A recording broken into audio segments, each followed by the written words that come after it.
Today I want to talk about some algebraic structures gained from rough approximations and incomplete information systems. So this is a joint work with Tamás Mihálydeák from Debrecen, and he is much more an expert in rough sets than I am. So let's just say, tell me something about the motivation for this work.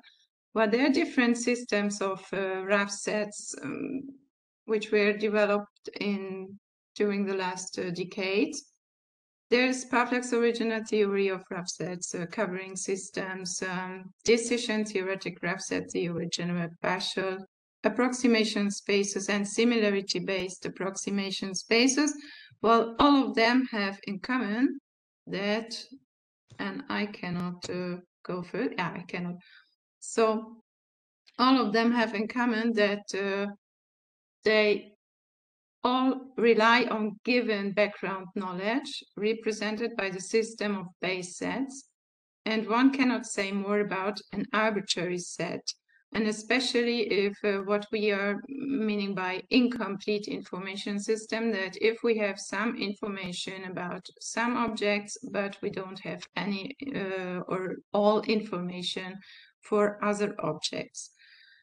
So what we intend to present in this paper is an approach for rough sets based on an incomplete information system, especially on objects whose properties of certain attributes can be known or not known.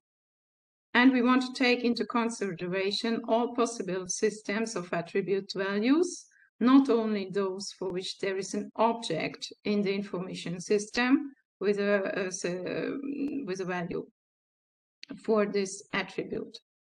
And we will characterize a set by the approximation of its members, but we focus on their systems of attribute values, and this is kind of a new idea in rough set theory. The lower and the upper approximations are given by the help of possible systems of attribute values and not by the objects themselves. So let's see the definition of the approximation.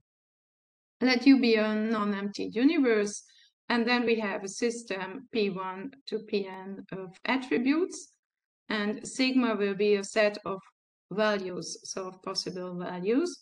And we will distinguish a fixed member, let's call it epsilon in here.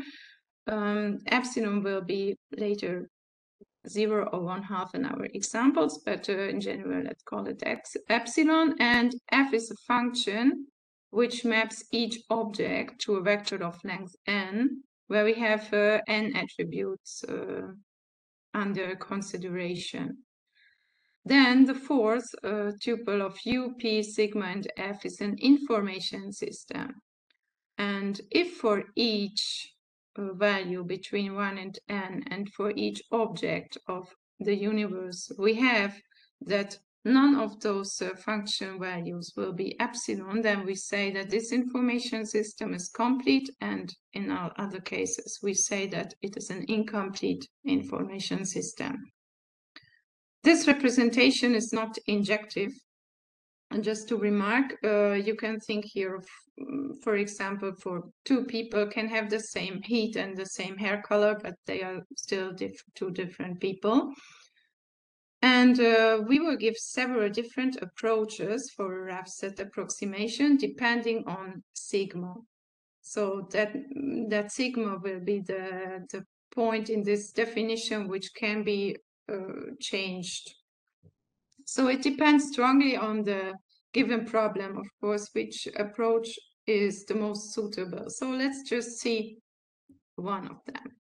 The first approach is the real value approximation. So here we say that sigma will be the closed interval from 0 to 1. And we have a set of objects, let's say omega. Then we have a vector of length n for this object omega with n coordinates, nu 1 to up to nu n, and each nu I denotes the value of the ith attribute of the object. So just for example, you can think maybe for we have blood for consideration, and we want to check for 3 or 4 diseases, or maybe for blood sugar and so on. And this would be all these coordinates. So any coordinate can have one attribute. And we will distinguish here that if a value is 0, then this means that we don't know anything about this ith attribute. So it is kind of definition that if we say the blood sugar is 0, then that does not mean that the blood sugar is 0, but it means that we don't know the blood sugar of this patient. So in this case, 0 will be this fixed distinguished member, which was epsilon in the definition. Yes, and actually in the following and also in the paper, we write nu instead of nu omega. So now we can define 2 sets for each object nu omega, I'm sorry. For each object omega, we can define 2 sets. One in which we will collect all those vectors with the same known information, and the other set will be this set where we collect all those vectors which have the same unknown information.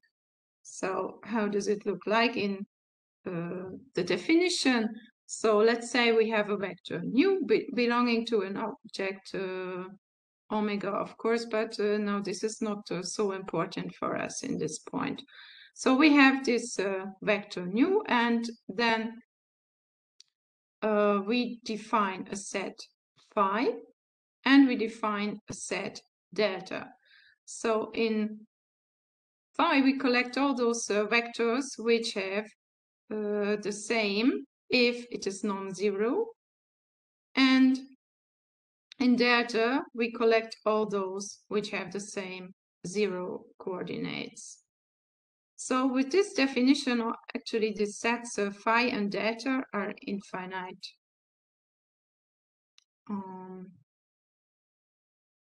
And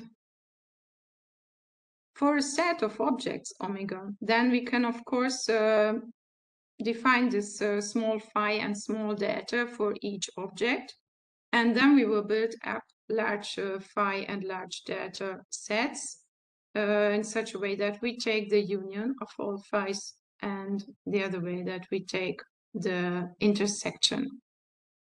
And just to remark that with this definition, we have that the all 0 vector is in the delta, the large delta set. So, and how to count to rough sets. Finally, if we have a set omega of objects, then we say that this written U is an upper approximation if this U is contained in the large phi of omega, and the written L is a lower approximation if it is contained in the large delta of omega. And this pair LU can be considered as a rough set. The binary approach is actually working the same from definition, just with the point that sigma will be the set of 2 elements with 0 and 1. Well, actually here we will say that 0 means the object does not fulfill the attribute, and 1 means that it fulfills the attribute. Actually, this binary case is very nice mathematically, but it is rather useful for a complete information system.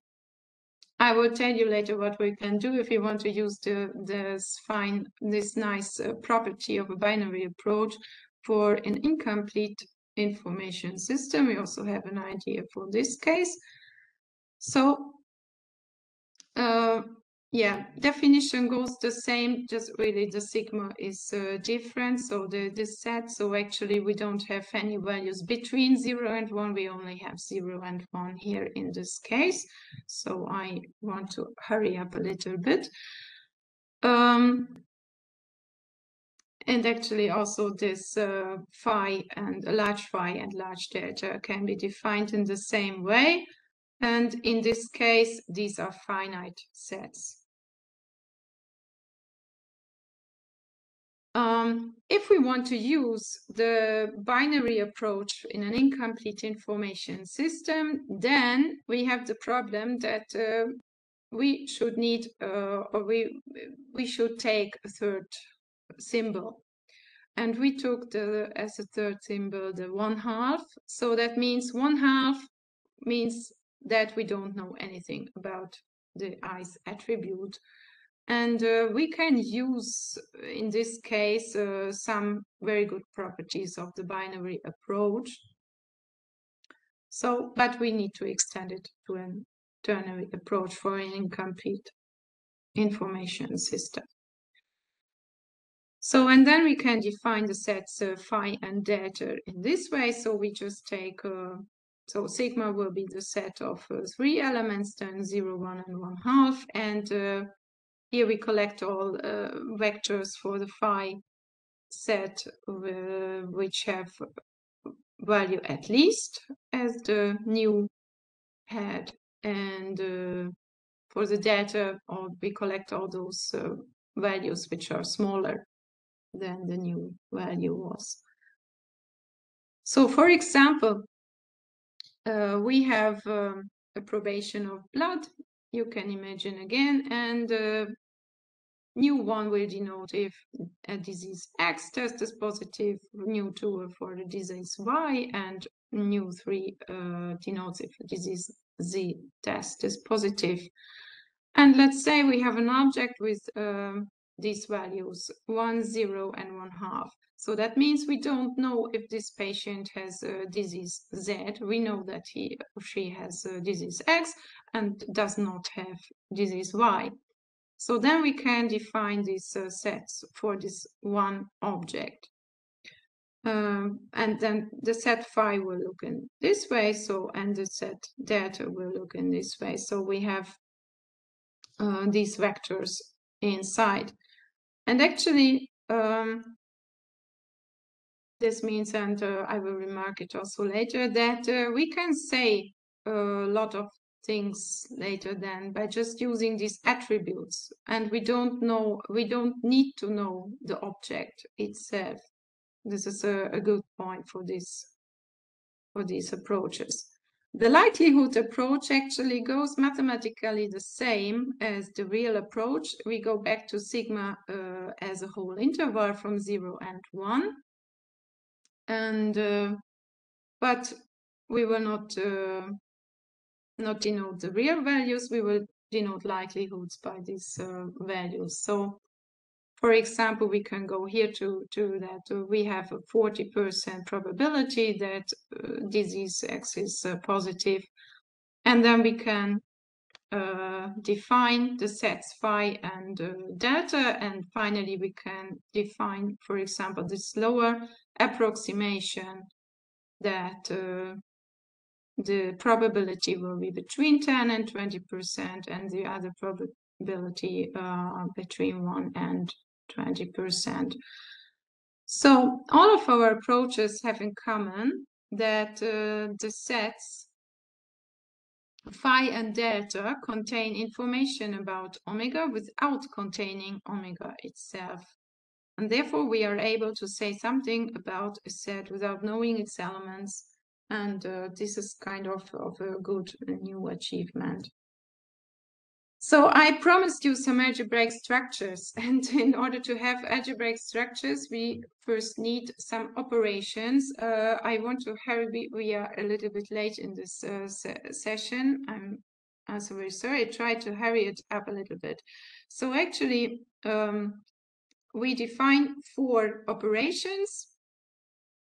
They are not very complicated, but it was kind of a creative work to define those ones. So I don't know even how to read. We did not, let's say, this could be the worst what students could say in a logic class. This will be the letter V, and this will be turned V.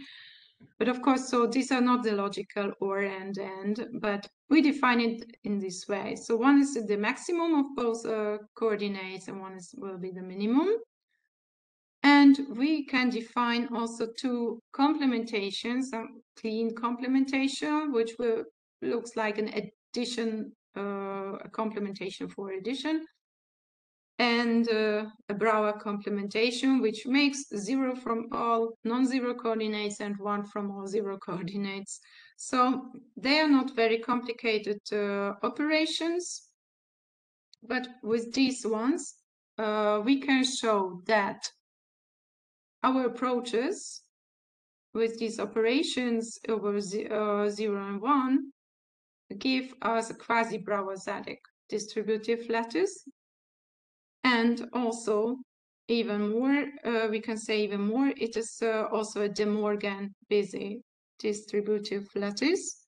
Actually, the proofs of these propositions are direct computations with our operations, so they are not very complicated. We can say also something about the arithmetics of these sets. So, for example, if we want to take the intersection of two data sets, then we can also take first this operation and define then the set data. And again, or further also for phi, we have this, that if the intersection is 0 of two phi's for two objects, then we have the case that one is included in the other, it's contained. And for the union, we can also only say that if we take this operation, then it is contained.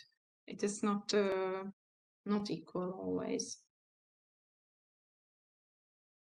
And further algebraic structures are if we take the algebraic closure of L, written L, and of written U, then actually we can say that L with this turned V operation is a commutative monoid, and with this unit element actually, and for the other operation, for the V operation, it is a commutative monoid with this unit element. So monoid means that it is a structure with an associative operation and with unit element.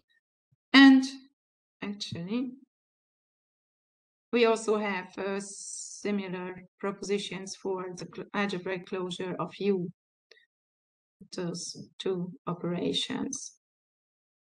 So thank you very much for your attention.